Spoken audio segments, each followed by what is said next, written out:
welcome to my channel. Tayo ay magluluto ng request ng anak ko, guys. Magluto tayo ng hipon, garlic, shrimp. Lagay na natin yung garlic. Ay, buttered. Wala nang hindi pala buttered, guys. Ano to? Yung ginamit kong oil ay yung tawag doon, olive oil. Huwag muna tayo mag-butter, guys. Ito na lang muna.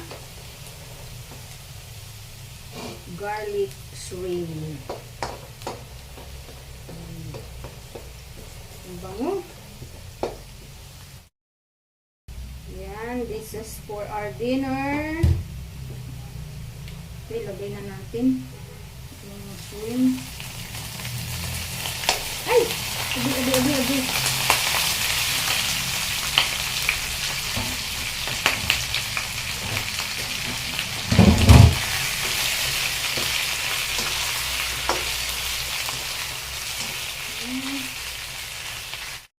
Simpleng luto lang to, guys. Parang parang pahilabos ba? Basta timplahan lang, ganun lang. Ayan. Paminta, lagyan natin yung paminta.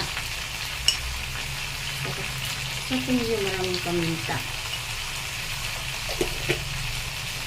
Tapos, asin lang.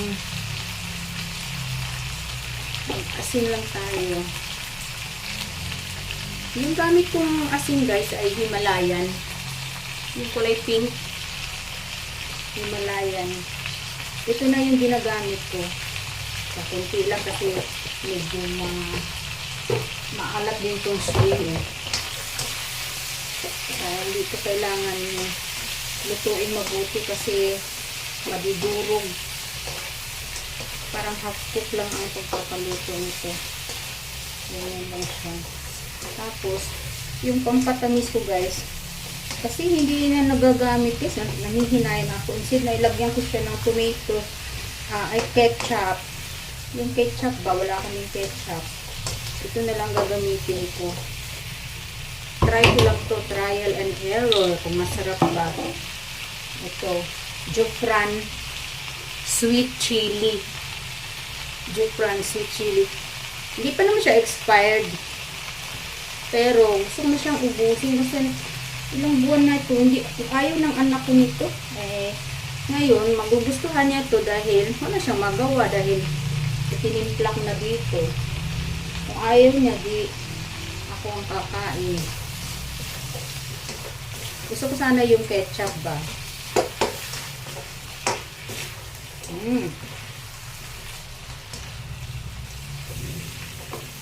Bango. Ayan. So, inubos ko na yung Jufran, yung sweet chili. Ayan. Umulo na siya, guys. So, hanggang dito lang to, guys. Ang sarap, guys. Tinikmang ko. Ang sarap nung sauce niya, guys. Manamis-namis, maalat-alat na maasim-asim. Ito. Ang sarap. Tama yung pagkakatimpla ko. Ayan. Ayan, no, sarap. Yung sauce niya, guys, pwede mong isabaw. Ang sarap ng sauce niya.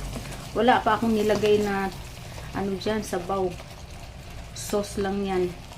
Thank you, guys. Thank you for watching. God bless.